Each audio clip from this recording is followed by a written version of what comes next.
शेखपुरा जिले के बरबीघा विधानसभा से कांग्रेस प्रत्याशी के रूप में जदयू के पूर्व विधायक गजानंद शाही उर्फ मुन्ना शाही ने भी अपना नामांकन करवा लिया है। तमाम जोर आजमाइश के बाद आखिरकार इन्होंने कांग्रेस पार्टी का टिकट हासिल करने में सफलता हासिल किया। इस विधानसभा में मुकाबला मजबूत होने की संभावना दिख रही है। मेरा मुद्दा हमेशा विकास का रहा है और हम जब भी इसके पहले ही 5 साल जब विधायक थे तो हमने अपने बरबीघा में विकास ही किया और तो कोई मुद्दा मेरे पास है नहीं विकास के अलावा। क्या इस बार जो थे विकास नहीं हो पाया, 5 साल के लिए रुक गया क्या? ये तो आप लोग अच्छी तरह जानते हो, हमसे क्या पूछ रहे हैं? क्या लगता है बरबीघा विधानसभा में विकास है या नहीं?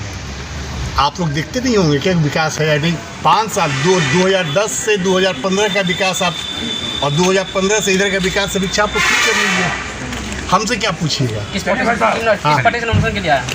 किस पार्टी से नॉमिनेशन के लिए आया? यार अजीब हाल है देश का यार, कांग्रेस छोड़ के किस पार्टी से आएंगे नॉमिनेशन करने हम? और बोलो सर, पूर्व में तो जदयू से नॉमिनेशन करवाए थे, इस बार हाँ पार्टी छोड़कर हमारी पहचान कांग्रेस है।